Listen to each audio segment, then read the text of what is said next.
Bharatiya Janata party का मानना ये है कि सुखविंदर सिंह सुक्खू सरकार को अपने अंदर झांक के देखना चाहिए कि उन्होंने किस प्रकार से जो है प्रदेश की आर्थिक स्थिति को बिगाड़ा है। बार बार ये झूठे आरोप लेकर जनता को गुमराह करने का प्रयास कर रहे हैं। आज से पहले भी जौन सी भी सरकार आई है, चाहे बीजेपी सरकार आई कांग्रेस सरकार के बाद, पहले तो वीरभद्र सरकार ने 50,000 करोड़ का लोन जो है वो हिमाचल प्रदेश पे छोड़ रखा था। उसके बाद हम बताना चाहते हैं कि भाई 69,000 करोड़ का लोन जो है जब हम गए तब था, पर ये 11,000 करोड़ की एक फिगर जो है ये अतिरिक्त जो है लोन के अंदर जोड़ के जनता को गुमराह करने का प्रयास कर रहे हैं। कोई सी भी सरकार आई है तो उन्होंने टीए डीए पेंशन किस्त जितने भी भुगतान है वो लाइबिलिटी सरकार को उठानी पड़ती है, अपना दायित्व निभाना पड़ता है, पर इन्होंने नहीं किया। ये केवल मात्र जो है ये छल कपट की राजनीति कर रहे हैं। अब देखिए 620 से अतिरिक्त संस्थान बंद हो चुके हैं और 300 से अतिरिक्त स्कूल जो है ये बंद करने की बात कर रहे हैं।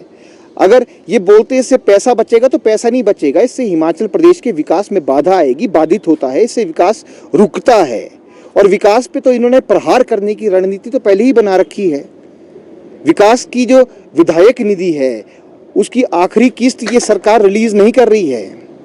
जनवरी के पहले हफ्ते में ये किस्त रिलीज हो जानी चाहिए थी और अब फरवरी आ गया है। इस किस्त से बहुत काम होते हैं, रोड बनते हैं, लिंक रोड बनते हैं, रोडों की मरम्मत होती है, कम्युनिटी हॉल बनते हैं, बहुत चीज़ें होती है, इनको ध्यान रखना चाहिए। विधायक निधि बड़ी इंपॉर्टेंट है। इससे पहले जो है कोरोना काल में भी ये निधि को जो है वो थोड़े टाइम के लिए बंद किया गया था, पर उसके बाद 1.80 करोड़ की ये निधि थी, पर जयराम ठाकुर सरकार ने 22-23 में वित्तीय बजट के अंदर इसको 2 करोड़ रुपए कर दिया गया, 20 लाख रुपए बढ़ाई गई। और जब तक हम सत्ता में थे जयराम ठाकुर सरकार ने 1.5 करोड़ की निधि जो है वो अपने योजना विभाग के माध्यम से जो है उपायुक्त कार्य में विकास निधि को पहुंचाया था, पर अब 50 लाख रुपए अभी भी पेंडिंग है। इनको समझना चाहिए, ये जल्दी से जल्दी रिलीज करे, भारतीय जनता पार्टी की डिमांड है। आप देखिए किस प्रकार से जो है ये कांग्रेस की सरकार केवल गुमराह करने का प्रयास करती है जनता को। अब ये कह रहे हैं कि श्रीलंका जैसे हालत हिमाचल प्रदेश में उत्पन्न हो रहे हैं, तो हम पूछना चाहते हैं क्यों उत्पन्न हो रहे हैं। 2012 से लेकर 17 तक हिमाचल तो शिखर की ओर बढ़ रहा था। अब 2022 में जैसी ही कांग्रेस की सरकार आई तो हिमाचल श्रीलंका की ओर बढ़ रहा है।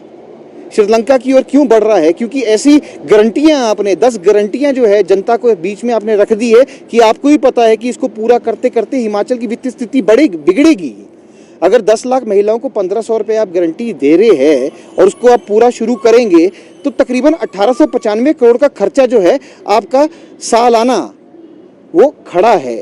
इसी प्रकार से 10 योजनाओं को आप लागू करेंगे तो आपका 10,000 करोड़ से अधिक का खर्चा जो है वो आपके आगे खड़ा है। ओपीएस का जो खर्चा है वो 4 साल बाद दिखेगा। ओपीएस की आप बोल रहे हैं कि 80,000 करोड़ रुपए केंद्र से नहीं आए, एनपीएस को बंद किया जाए, कब लागू किया जाए? आपने तो 13 तारीख को जनवरी 13 में जब कैबिनेट में पास कर दिया, पर कहाँ है नोटिफिकेशन? तो आप बोल रहे हैं कि छत्तीसगढ़ की नोटिफिकेशन का इंतजार है, पर छत्तीसगढ़ ने तो नोटिफिकेशन निकाल दी, पर उसको भी पढ़ के आपसे नहीं हो पा रहा है। अब आप जो है लीगल डिपार्टमेंट को भेज रहे हैं, उस पर राय मांग रहे हैं। आपको पता है कि ओपीएस देना घातक है। आर्थिक सलाहकार कौन है आपका वो हमें नहीं पता। हम आपका अर्थशास्त्री से पूछना चाहते हैं कि कहाँ का ये सरकार का एक नई रीत शुरू होगी है कि लोन के अंदर खर्चों को जोड़ के जनता के आगे बताना कि इतना लोन सरकार के ऊपर है। ऐसा नहीं है, लोन अलग होता है, लाइबिलिटीज अलग होती है और सभी सरकार को लाइबिलिटीज देने की दायित्व का निर्वहन करना चाहिए, उससे दौड़ना नहीं चाहिए। आप दौड़ने का प्रयास कर रहे हैं। आप बोल रहे हैं 4 साल लगेंगे ऐसी स्थिति से निकलने के लिए, तो 4 साल बाद तो सरकार का रुखसत होने का समय आ जाएगा। जनता तो इंतजार कर रही है गारंटियों की भी और इंतजार कर रही है आपके जाने का भी। देखिए 620 कार्यालय इन्होंने बंद करे। अब हाल ही में हमारी 3 दिवसीय कार्यसमिति की बैठक हुई है, उसमें निर्णय लिया गया है कि कांग्रेस की सरकार जो है वो द्वेष भावना के साथ बदला बदली की भावना से काम कर रही है।